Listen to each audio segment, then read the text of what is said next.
Hello and welcome to the big fight, and we're getting all set for the biggest fight for them all. The fight to win the World Cup. Now, it's just around the corner, a week or so to go, and this time it's being played here in India, and this time India's got a really strong chance.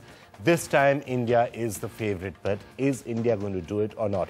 Or is there somebody else who could come and grab the World Cup from under our nose? So today we're going to be taking a look at the World Cup, at all the various teams and the contenders, and we're going to try and figure out who has the best chance of winning the World Cup and the second best chance, and so on and so forth. And with us, we have two of the best cricketing experts whom we have, and four people who have actually played in a World Cup winning team. So please join me in welcoming onto the program Steve Waugh of Australia, who has, of course, won the World Cup, and how. Steve Waugh, great to have you with us. Ramiz Raja of Pakistan, the man who took that catch to get Pakistan the World Cup when they beat England in 1992. Ramiz Raja. Krishnamachari Srikanth, who, in a sense, both played, of course, in the 1983 World Cup winning side, as also the chairman of selectors. So, Chris, this time, if something goes wrong, you're the person whom everyone's going to be looking at. Why did you pick this team? And with us right here in the studio, Syed Kirmani, wicketkeeper and a person who was there on that day in Lord's, the last time India won a World Cup, and we're going to be asking you, Mr. Kirmani, whether we can actually do it again. And the experts are referring to Ajay Jadeja. Great to have you with us. And one of the country's top sporting journalists, Krishnamachari. Thank you so much as well for being with us. Now, before we go any further, let me just start by asking the people who've actually won the World Cup. How important is it? Steve, why don't I start with you? Is this perhaps your winning the World Cup? Is that your best memory in your cricketing career? And you've had many great memories. Is that the best?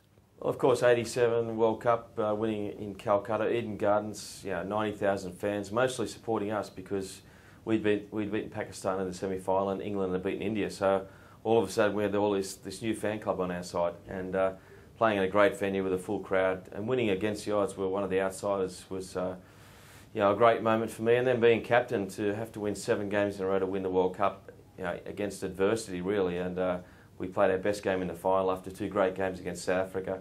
Both those World Cups are special memories for me. Chris Srikanth, you were of course the top scorer in that final in 1983. Is that your best memory of all time? That World Cup in 1983 was a very funny one. Honestly speaking, we never ever expected to even qualify, forget about winning the cup. So we never had any kind of pressure at all. We just went there and enjoyed ourselves. I think that's one of the probably reasons why we won the 1983 World Cup. Mr. Kirmani, let me turn to you. At that 1983, the World Cup final, and remember, since then, India's never won the World Cup again. We've had strong teams. That's the memory that keeps coming back to us. The importance of winning the World Cup, the importance of what that meant that day to you. And did you actually think we were going to win? Well, at the halfway mark? To start with, like Chris Srikanth mentioned, that none of us had even the feeling that we might qualify into the knockout stage. You didn't really think? No, certainly not, because the reason was we were the 4th weakest team in the competition. So on those bases, we said if we could qualify into the knockout stage, that would have been a great achievement for all of us. So with that view, we all boarded the aircraft.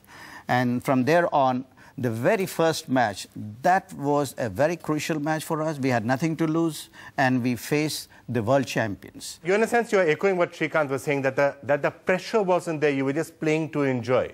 Absolutely. We didn't have any pressure on us at all, since we were the weaker teams in the competition. Ajay, Mr. Krishnaswamy, is that the biggest problem for India this time? That there will be pressure, they're expected to win? It's not like they had. This team that you see now, they've been living under pressure for a very long time. The cricket that was played in those days, the approach to the game and how a cricketer, thought was totally different from how a modern-day cricketer thinks. So I think they're, they are capable of coping with the pressure. But at the end of the day, it's just a game.